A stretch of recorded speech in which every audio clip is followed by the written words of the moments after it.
ఆయన ఎలా ఉన్నారు? ఇంటర్మీడియట్ సెకండ్ ఇయర్ మారిన సిలబస్లో లేటెస్ట్ సిలబస్ మ్యాథమెటిక్స్ ఆల్రెడీ పేపర్ని మీకు అప్లోడ్ చేయడం జరిగింది. అండ్ దాంట్లో ఫిజిక్స్ ఈరోజు పేపర్ డిస్కషన్ ఉంటుంది. కెమిస్ట్రీ మారిన syllabus that is latest syllabus ఏముంటుందో నెక్స్ట్ సెషన్లో మీకు అప్లోడ్ చేస్తాను. అండ్ సైమల్టేనియస్లీ దీనిలో కనుక మీరు చూసుకున్నట్టయితే ఈ మారిన సిలబస్లో చాప్టర్స్ యొక్క ఎక్స్ప్లెనేషన్ ఎలా ఉంటాయి ఇది తెలియడానికి మీకు లిమిట్స్ అండ్ కంటిన్యూటీ అనే ఒక చాప్టర్ బేసిక్ క్యాలిక్యులస్ పార్ట్లో బేసిక్ ఇంట్రడక్షన్ ఇవ్వడం జరిగింది. కాబట్టి దాన్ని జాగ్రత్తగా రివైజ్ చేసుకోండి. అండ్ దానికి సంబంధించిన క్లాసెస్ అన్నీ కూడా స్టార్టింగ్ విత్ మ్యాథమెటిక్స్ దగ్గర నుంచి physics chemistry classes second year classes అన్నీ కూడా అప్లోడ్ చేయడం జరుగుతుంది. కాకపోతే మీకు in between first year already మీరు ఏదైతే బోర్డ్ ఎగ్జామ్ రాశారో దాని యొక్క రిజల్ట్స్ గురించి అడుగుతున్నారు. మీకు first year results that is AP intermediate results 15 to 20 మధ్యలో డిక్లేర్ అయ్యే ఛాన్స్ ఉంది. మోస్ట్ ప్రాబబ్లీ 2021 ఈ టైంలో రిలీజ్ అవ్వచ్చు మేబీ. ఎందుకంటే వాల్యుయేషన్ అయితే అయిపోయింది కానీ పేపర్ యొక్క second phase analysis third phase analysis and online uploading ఇవన్నీ కూడా జరుగుతూ ఉంటుంది. ఇవన్నీ కంప్లీట్ అయిన తర్వాత మాత్రమే ఈసారి రిజల్ట్స్ని డిక్లేర్ చేయడం జరుగుతుంది. క్లియరా? కాబట్టి most of the students first attempt నేను సరిగ్గా రాయలేదు కాబట్టి బెటర్మెంట్ దానికి కానీ లేదా ఒకవేళ పేపర్ పోయే ఛాన్స్ ఉంటుంది సప్లిమెంటరీ దానికి కానీ ప్రిపరేషన్ స్టార్ట్ చేయాలి. కాబట్టి దీనికి సంబంధించిన డిస్కషన్ కూడా అంటే ఏంటి, మీరు ఇంతకుముందు గెస్ట్ పేపర్స్ ఇచ్చారు సార్ బాగానే ఉంది, ఆ గెస్ట్ పేపర్స్ యొక్క ఎక్స్ప్లెనేషన్ కూడా అప్లోడ్ చేయండి అని అడుగుతున్నారు. నో ఇక్కడ నాకు కూడా చిన్న కన్ఫ్యూజన్ ఉంది. అంటే ఏంటి, సెకండ్ ఇయర్ సిలబస్ని స్టార్ట్ చేద్దామా లేదా ఫస్ట్ ఇయర్లో ఏదైతే మీరు ఎగ్జామ్ దానికి బెటర్మెంట్ సప్లిమెంటరీ రాయబోతున్నారో వాటికి సంబంధించిన గెస్ట్ పేపర్ డిస్కషన్ స్టార్ట్ చేయాలా? ఓకేనా? సో ఈ వీడియో కనుక మీరు చూసినట్టయితే మీరు దేన్ని కోరుకుంటున్నారు అనేది డెఫినెట్లీ ఒకసారి కామెంట్లో తెలియజేయండి. మెజారిటీ ఎటు ఉందో దాన్ని బేస్ చేసుకుని అటు కానీ ఇటు కానీ నేను మూవ్ అవ్వడం జరుగుతుంది. క్లియరా?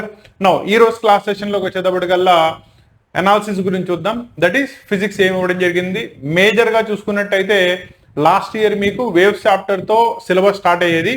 Waves, ray optics, wave optics, ఇలా sound phenomena that is simple harmonic motion ఇంతకుముందు ఏదైతే ఫస్ట్ ఇయర్లో చదువుకున్నారో దాని యొక్క కంటిన్యూషన్లో వేవ్స్ సెకండ్ ఇయర్లో చదువుకునేవాళ్ళు. కానీ ఈ సంవత్సరం నుంచి వేవ్స్ చాప్టర్ మొత్తాన్ని కూడా ఫస్ట్ ఇయర్లోకి దట్ ఈస్ క్లాస్ 11లోకి మార్చేశారు జూనియర్ ఇంటర్మీడియట్. దాని మీద ఆల్రెడీ మీరు మొన్న ఎగ్జామ్ కూడా రాశారు. స్టేషనరీ వేవ్స్ యొక్క ఫార్మేషన్, నోట్స్ ఎక్కడ వస్తాయి, యాంటీ నోట్స్ ఎక్కడ వస్తాయి, వీటన్నిటి గురించి.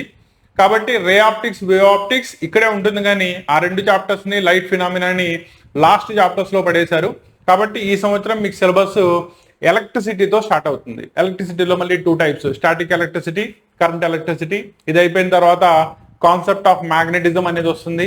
ఇంపాక్ట్ ఆఫ్ మ్యాగ్నెటిజం ఎలా ఉంటుంది, మ్యాగ్నెటిక్ ఎఫెక్ట్ అంటే ఏంటి, మ్యాగ్నెటిక్ మెటీరియల్స్ అంటే ఏంటి, అండ్ దానికి సంబంధించి ఆల్టర్నేటింగ్ కరెంట్ ఎలా ఉంటుంది, ఎలక్ట్రోమాగ్నెటిక్ ఇండక్షన్ అంటే ఏంటి, ఇవన్నీ చదువుకుంటారు. దాని తర్వాత మోడర్న్ ఫిజిక్స్ పార్ట్ వస్తుంది.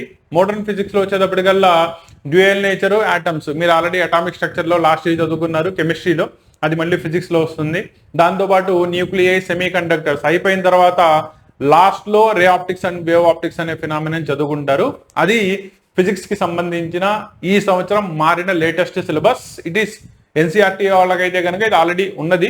మీకు ఈ సంవత్సరం నుంచి ఎన్సీఆర్టీ ఇంప్లిమెంట్ చేస్తున్నారు కాబట్టి మీకు ఇది కొత్త సిలబస్ అవుతుంది. ఓకేనా?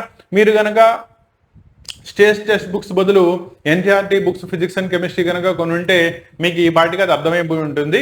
దాన్నే క్లియర్ కట్ గా చాప్టర్ అనాలిసిస్ దగ్గర నుంచి ఏ చాప్టర్లో మనం వేటి కాన్సన్ట్రేట్ చేయాలి, ఏవేవి మోర్ ఇంపార్టెంట్ కాన్సెప్ట్స్ ఉంటాయి, వేటి మీద ఎక్కువ ఫోకస్ పే చేయాలి, so that objectively that is IIT, EAMCET, NEET కానీ తీసుకుంటే లేదా ఐపీ దానికి తీసుకున్నా కూడా మనం సిలబస్ని క్లియర్ కట్గా డిస్కస్ చేద్దాం. క్లియరా?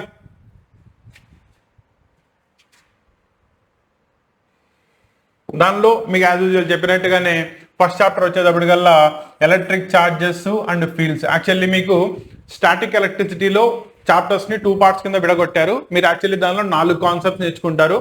Charges and fields, potentials and capacitances, ఈ కాన్సెప్ట్స్ మీరు నేర్చుకుంటారు. దాంతోపాటు గాస్ లా అని వస్తుంది.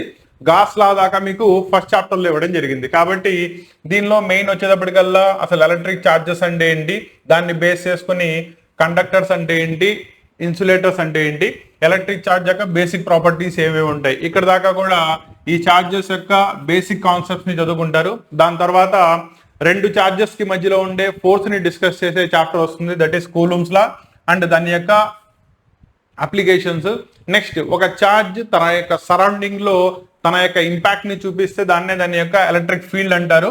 ఎలక్ట్రిక్ ఫీల్డ్ ఎలా ఉంటుంది, అది ఎలా పనిచేస్తుంది, ఫ్లక్స్ అంటే ఏంటి, ఎలక్ట్రిక్ డైపోల్ అంటే ఏంటి, అండ్ ఎలక్ట్రిక్ డైపోల్ ని ఎక్స్టర్నల్ ఎలక్ట్రిక్ ఫీల్డ్ లో ప్లేస్ చేసినప్పుడు దాని యొక్క బిహేవియర్ ఎలా ఉంటుంది. నెక్స్ట్ కంటిన్యూస్ ఛార్జెస్ అంటే ఏంటి. ఇంకా లాస్ట్ లో అప్లికేషన్స్ వచ్చేటప్పటికల్లా based upon the electric flux Gauss law అంటే ఏంటి, గాస్ లా యొక్క అప్లికేషన్స్ ఏంటి. ఓకేనా, దట్ ఈస్ స్పెరికల్ షీట్ దగ్గర నుంచి తీసుకున్నట్టయితే సిలిండ్రికల్ బాడీస్ కి వీటికి గాస్ లా ఎలా అప్లికేబుల్ అవుతుంది, that is pi is equal to q by epsilon not అనే కాన్సెప్ట్ ని చదువుకుంటారు. అదంతా కూడా దీంట్లో వస్తుంది. నెక్స్ట్ పొటెన్షియల్స్ దగ్గర నుంచి తీసుకుంటే దాన్ని నెక్స్ట్ చాప్టర్ లో డిస్కస్ చేయడం జరుగుతుంది. కాబట్టి సెకండ్ చాప్టర్ లో పొటెన్షియల్స్, కెపాసిటెన్సెస్ క్లియరా.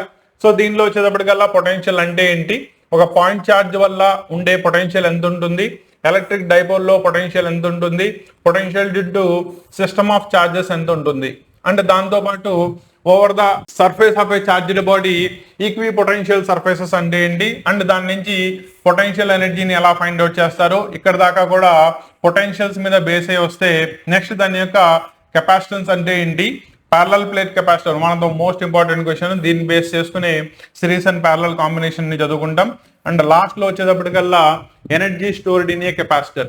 ఇక్కడ దాకా ఇవి రెండు కలిపి అంటే ఓవరాల్ గా మీకు చార్జెస్, ఫీల్డ్స్, పొటెన్షియల్స్, కెపాసిటెన్సెస్ ఇది మొత్తం స్టాటిక్ ఎలక్ట్రిసిటీ పార్ట్ లో వస్తుంది. దీన్ని 2 పార్ట్స్ కింద డిస్ట్రిబ్యూట్ చేయడం జరుగుతుంది. ఫస్ట్ చాప్టర్ లో charges and fields, second chapter లో పొటెన్షియల్స్ అండ్ కెపాసిటెన్సెస్. క్లారిటీ వచ్చిందా. దీనిలో మేజర్ గా వచ్చేటప్పటికల్లా కూలుమ్స్ లా దాని యొక్క applications, plus electric field due to a point charge ఎలా ఉంటుంది, అంటే దాన్ని డైపోల్ కి అప్లై చేసినప్పుడు ఏక్సియల్ ప్లేన్ లో ఎలా ఉంటుంది, ఈక్విటోరియల్ ప్లేన్ లో ఎలా ఉంటుంది. These are the main questions. దాంతో పాటు గాస్ లా దాని యొక్క అప్లికేషన్స్.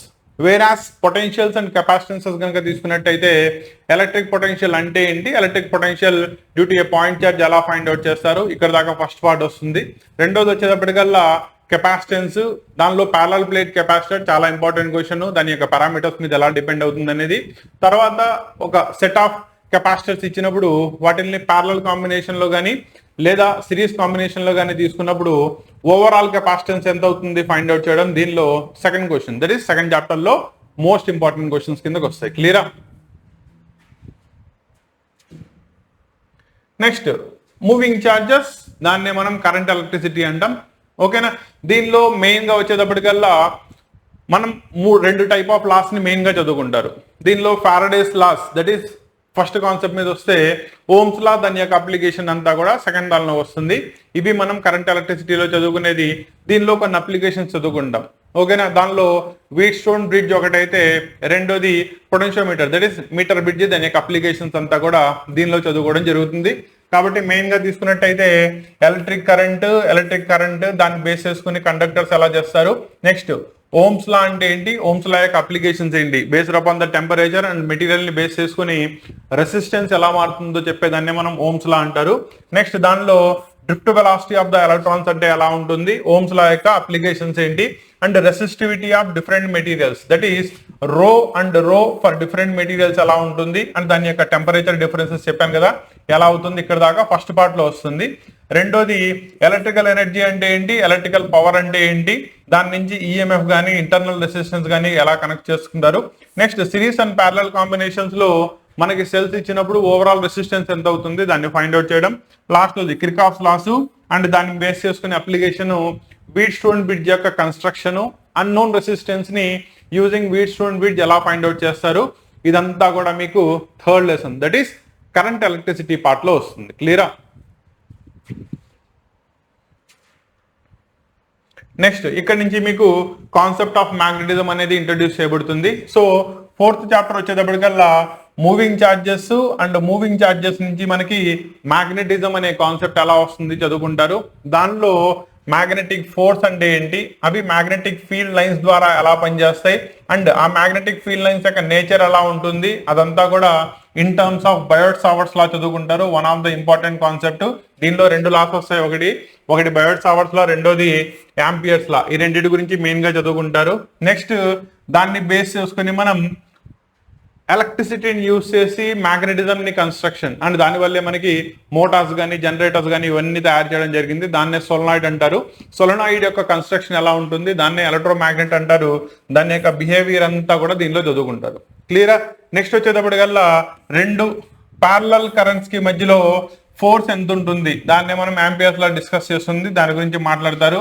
నెక్స్ట్ టార్క్ అంటే ఏంటి అండ్ సర్క్యూట్ లూప్ లో మనకి టార్క్ ఎక్స్పీరియన్స్ చేసేది ఎలా ఉంటుంది. నెక్స్ట్ మూవింగ్ కాయిల్ గ్యాలనోమీటర్ యొక్క కన్స్ట్రక్షన్, వర్కింగ్, ఇదంతా కూడా మీకు magnetism concept, that is moving charges and magnetism 4th chapter లో మెయిన్ గా వచ్చేది. క్లియరా?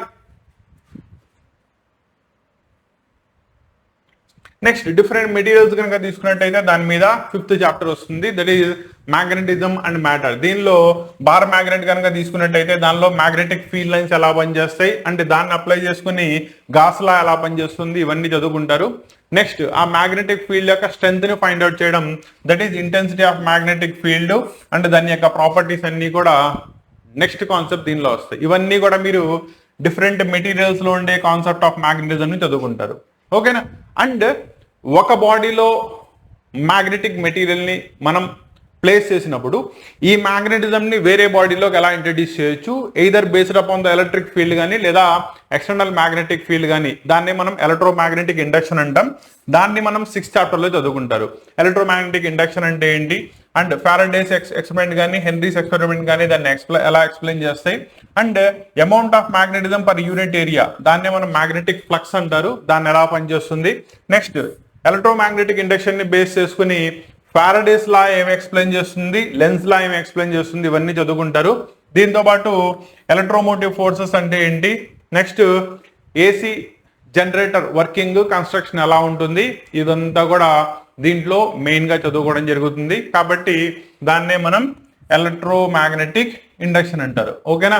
బికాజ్ మనకి ఎలక్ట్రికల్ జనరేటర్ అనేది పనిచేసేదే మ్యాగ్నెటిక్ ఇండక్షన్ అనే కాన్సెప్ట్ బేస్ చేసుకుని, దట్ ఈస్ సోలనాయిడ్. ఇందాక చదువుకున్నాం కదా, సోలనాయిడ్ లో మనం ఒక కాయిల్ ని కనుక రొటేట్ చేసినప్పుడు అది బయటకి ఎలక్ట్రికల్ ఎనర్జీని మెకానికల్ ఎనర్జీ కింద కన్వర్ట్ చేస్తుంది అండ్ హెన్స్ మనం యాక్సిల్ ని రొటేట్ చేయొచ్చు. దాన్నే మనం ఎలక్ట్రికల్ జనరేటర్ అంటారు, ఏసీటీసీ జనరేటర్స్. వాటి యొక్క కన్స్ట్రక్షన్ వర్కింగ్ ఎలా ఉంటుంది, ఇదంతా కూడా ఈ పార్ట్ లో వస్తుంది. క్లియరా?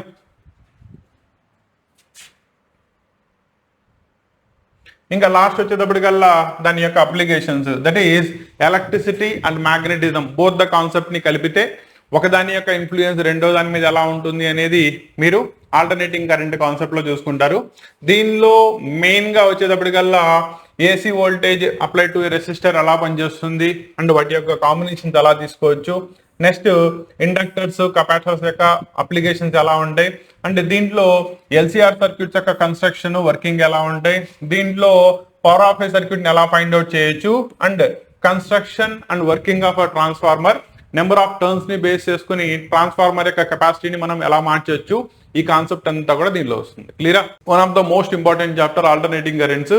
ఇంకా లాస్ట్ లో వచ్చేటప్పటికల్లా ఎలక్ట్రోమాగ్నెటిక్ వేవ్స్, ఏవైతే ఒకదానికి ఒకటి మ్యూచువల్లీ పర్పెండిక్యులర్ గా ఉంటాయో, ఒకదాని వల్ల రెండోది ఇన్ఫ్లుయెన్స్ చేయబడతాయో వాటిని మనం ఎలక్ట్రోమాగ్నెటిక్ వేవ్స్ అంటారు. దీనిలో వచ్చేటప్పటికల్లా డిస్ప్లేస్మెంట్ కరెంట్ అంటే ఏంటి, electromagnetic waves that is starting with gamma waves దగ్గర నుంచి మనకి విజువల్ రేడియేషన్లు ఏవే ఉంటాయో మొత్తం దీనిలో చదువుకుంటాం. అదే చెప్పాను కదా, లాస్ట్ లో ఎలక్ట్రోమాగ్నెటిక్ స్పెక్ట్రమ్ మోడ్ వస్తుంది, దాంతో ఈ చాప్టర్ కంప్లీట్ అయిపోతుంది. ఓకేనా? సో ఇక్కడ దాకా concept of electricity and magnetism వస్తుంది. క్లియరా?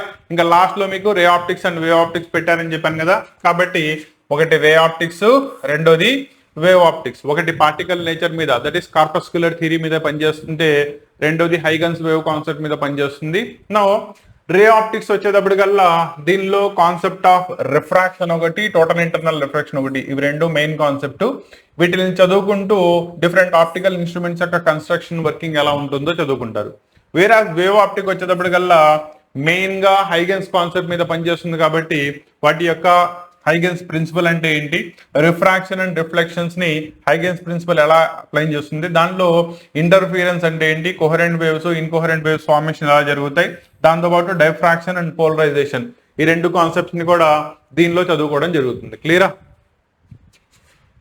సో ఇవి రెండు లైట్ ఫినామినా అయిపోతే ఇంకా లాస్ట్ లో వచ్చేటప్పటికల్లా మోడర్న్ ఫిజిక్స్ లో మీకు ఆల్రెడీ చెప్పాను కదా, ఫస్ట్ ఇయర్ లో అటామిక్ స్ట్రక్చర్ లో ఆల్రెడీ వీటిని చదివేశారు. మళ్ళీ 2 separate parts, dual nature that is particle nature and దాని యొక్క వేవ్ నేచర్, రెండింటిని కలిపితే డ్యూయల్ నేచర్ ఆఫ్ మ్యాటర్ అంటారు. డి బ్రోగ్లీ కాన్సెప్ట్ ఎక్స్ప్లెయిన్ చేస్తుంది.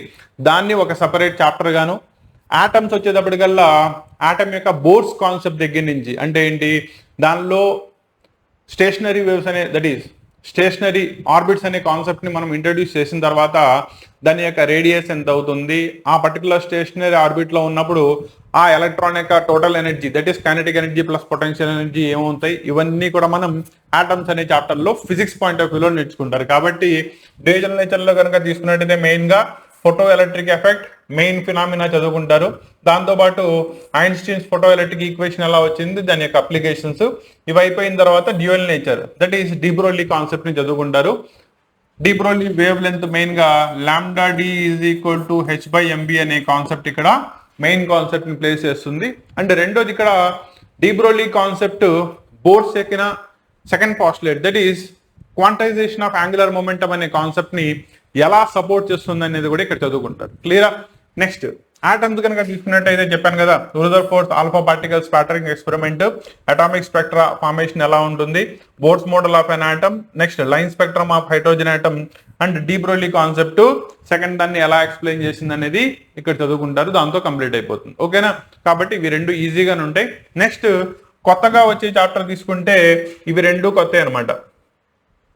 న్యూక్లియై ఒకటి, తర్వాత సెమీ కండక్టర్స్ ఒకటి. న్యూక్లియై అంటే మెయిన్ గా కన్వర్షన్ ఆఫ్ న్యూక్లియై, అంటే స్లో మూవింగ్ న్యూట్రాన్స్ ద్వారా కానీ లేదా అదర్ కొలిజన్స్ కానీ చేసినప్పుడు రేడియో యాక్టివ్ మెటీరియల్స్ ఒక న్యూక్లియస్ దగ్గర నుంచి స్టేబుల్ న్యూక్లియస్ ఫార్మేషన్ జరిగేదాకా ఎలా న్యూక్లియస్ ట్రాన్స్ఫర్మేషన్స్ జరుగుతూ ఉంటాయి. దానిలో construction and working of the nuclear reactor వచ్చేటప్పటికల్లా ఈ న్యూక్లియర్ రియాక్షన్స్ నుంచి ప్రొడ్యూస్ అయిన ఇనామస్ అమౌంట్ ఆఫ్ ఎనర్జీని ఎలక్ట్రికల్ ఎనర్జీ కింద ఎలా మార్చవచ్చు ఇదంతా చదువుకుంటారు. దాంతోపాటు రేడియో యాక్టివిటీ అంటే ఏంటి, radio activity law of disintegration అంటారు. అండ్ దాన్ని బేస్ చేసుకుని హాఫ్ లైఫ్ ఎలా ఉంటాయి, ఇవన్నీ కూడా మీరు న్యూక్లియర్ అనే చాప్టర్ లో మెయిన్ గా చదువుకోవడం జరుగుతుంది. Next nuclear energy is nothing but mass defect వల్ల ప్రొడ్యూస్ అయ్యే ఎనర్జీ, దాన్ని బైండింగ్ ఎనర్జీ అంటారు.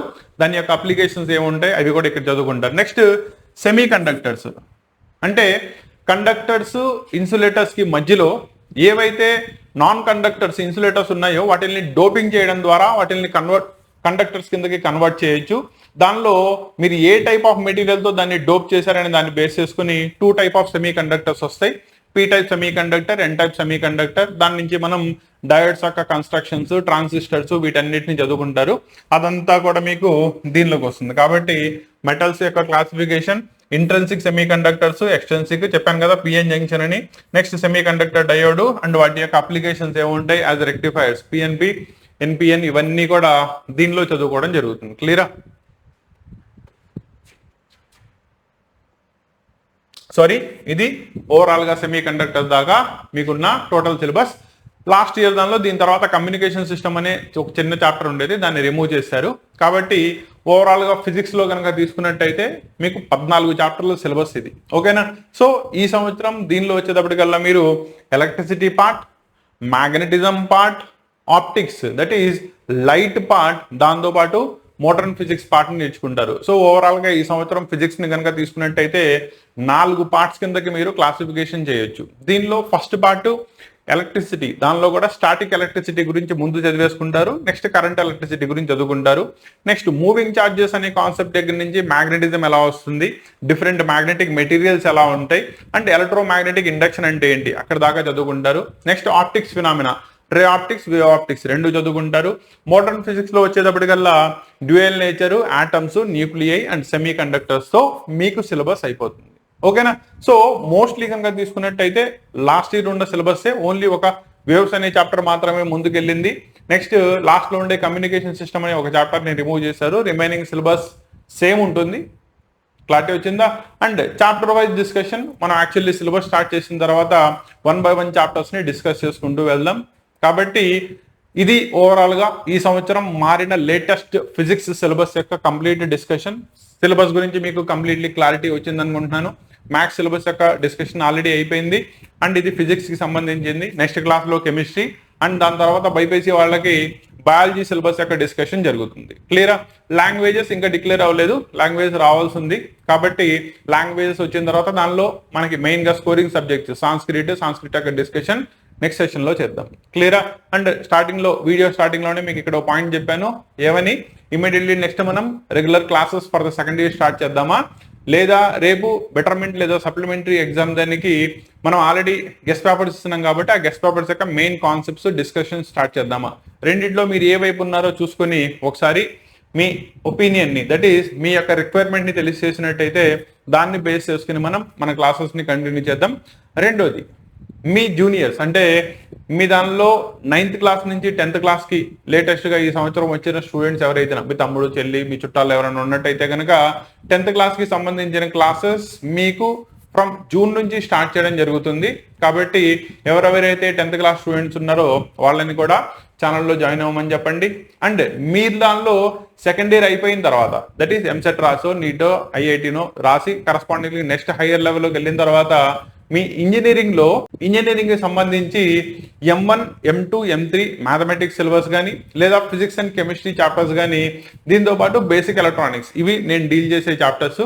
వాటికి సంబంధించిన క్లాసెస్ ని కూడా ఈ ఇయర్ కంప్లీట్లీ అప్లోడ్ చేయడానికి ట్రై చేస్తాను. కాబట్టి ఛానల్లో మీరు వన్స్ 10th క్లాస్కి వచ్చారు అంటే 10th class, intermediate first year, intermediate second year, and దాంతోపాటు ఇంజనీరింగ్, దట్ ఈస్ మీరు బీటెక్లో ఏ ఇంజనీరింగ్ కాలేజ్లో చదవండి, common syllabus, first year common course syllabus ఉంటుంది. దానికి సంబంధించిన క్లాసెస్ అన్ని కూడా ఛానల్లో అప్లోడ్ చేయడం జరుగుతుంది. కాబట్టి స్టూడెంట్స్ ఛానల్తో ఎంగేజ్గా ఉండండి. ఎవ్రీ నెక్స్ట్ అప్డేట్ వచ్చినప్పుడల్లా మీకు సంబంధించిన క్లాసెస్ అన్ని కూడా జాగ్రత్తగా చూసుకుంటూ ఉండండి. క్లియరా? అండ్ యాప్ అంటున్నారు చాలా మంది, సార్ యాప్ పెయిడ్ ఉంటుందా లేదా ఫ్రీ ఆఫ్ కాస్టే ఉంటుందా, ఇవన్నీ అడుగుతున్నారు. అది ఇంకా ప్రాసెసింగ్ జరుగుతున్నాను. వన్స్ అది కంప్లీటెడ్ నేనే మీకు కంప్లీట్లీ ఇన్ఫార్మ్ చేస్తాను. అప్పుడు దాకా అయితే కనుక మీకు క్లాసెస్ అన్నీ కూడా మన ఛానల్ ద్వారానే ప్రొవైడ్ చేయడం జరుగుతుంది.